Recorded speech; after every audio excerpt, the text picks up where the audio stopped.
Thank you, Chris, for your time. How long have you been associated with the Indian team? Yeah, the conversation really started before COVID, and then obviously COVID kind of shut things down for a little bit. But as soon as events started coming on the calendar after that, there was, that's really when we picked up the conversation and got the agreement together. So that's kind of how I started. So, how long have you been coaching the team? I would say over 2 years. Yeah, about two and a half years. Can you take us through your a little bit about your coaching stint? Yeah, really, I think what India were looking for was someone to bring some experience in singles and doubles, to assist with the coaching and maybe get some tips and also obviously take the teams to events. So it's kind of part-time in a way, and it fitted in well with me when I live in New York, but a lot of the players come from New York regularly for tournaments around the world and including events in the States. So it was a good, it's a good hub to start with, and then for me it was to come and do, say, a camp before each event, so we could get the team together and do a bit of work, and then go to the events. And so that's kind of the skeleton of the concept. How do you look at the team? It's a mixture of and experience. So the experienced players, they're playing in the tournament. Yeah, all of them are playing on the PSA tour, right? All of the players that we have are professional.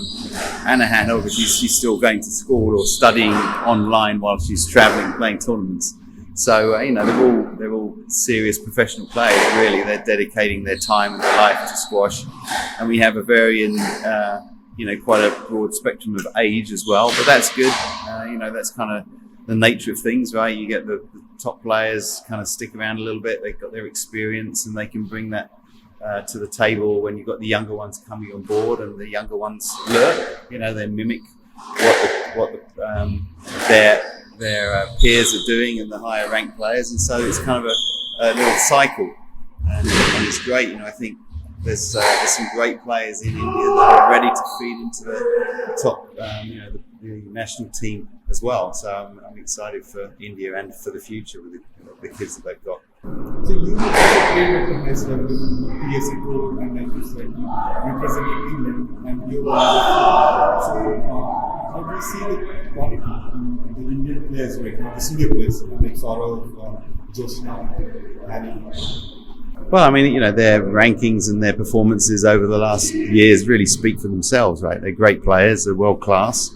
And then bring it like this week, for example, we had James Willstrop, Gregory Gaultier, and Rory Stewart come over to be part of the squad. Rory being more focused on doubles, but James plays doubles and singles, and Gregory very focused on singles. And that brought a great dimension for the players to be able to train at the top level with great, professional players that have been there and got all that experience. So the more they're exposed to the top level of professionalism in what is needed to be the best in the world, the more it inspires the kids, and that's how you really, reach your goals and get to the top of the totem pole.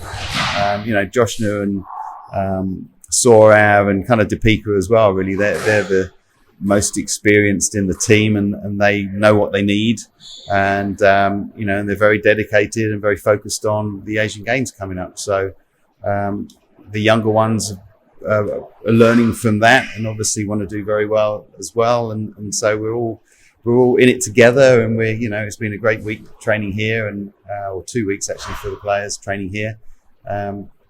We're tapering down on workload now and getting ready for the first matches. So do you take help of video analysts, or you yourself train kind of video analysis before each game, or you have each player's opponent's profile, what is the strengths and weaknesses?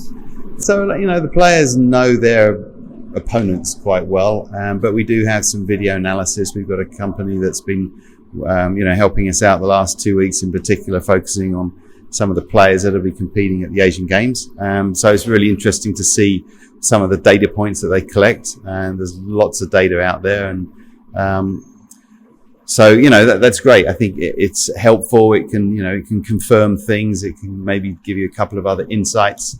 But there's also, a lot that from your own game and actually the players and being on the court because, Actually, coming to that point, now sports has become more data driven.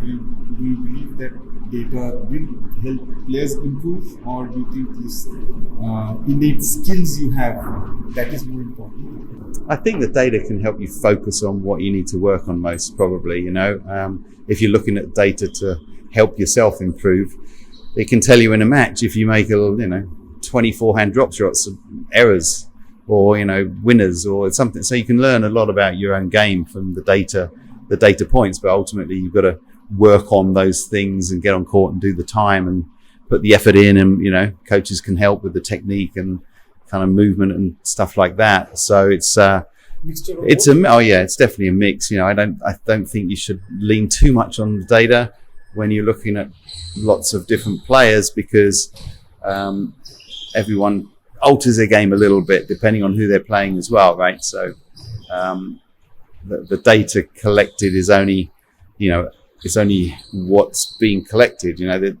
Maybe 10 matches, right? But they play 150 matches a year, so it definitely has a place. I think it's definitely beneficial, interesting to see, and can help. So, but when you have to improve your game, your skill, is it like you have to rely more on data, or it's on your own practice sessions? Totally on your own practice. The data can tell you what to practice maybe, but it's all about the hours on court really. And the court awareness, that comes through more games, or it's just an innate skill you have? No, it comes through all of the things that make up a game, right? Playing matches, playing games is part of your training, but the real work is done focusing on, your grip in the back corner, how you move onto the ball at the front, bending your knees, getting fitter, getting faster, building your stamina up, working on your mental game, getting tougher mentally. All of these things that need time. So, but you have to, on the court. For example, in a sport like squash, you have to think very fast. That's why you need to do all of this practice and rehearse, so it becomes automatic. So when you play the game, you're not thinking about it; you're just doing it. But because you've done it 10,000 times in every area, you've done it 10,000 times or more. It just happens. You can piece it all together with your brain and come up with a strategy you need to win. And that has to be your court awareness. That's the only way. The only way I know of, anyway.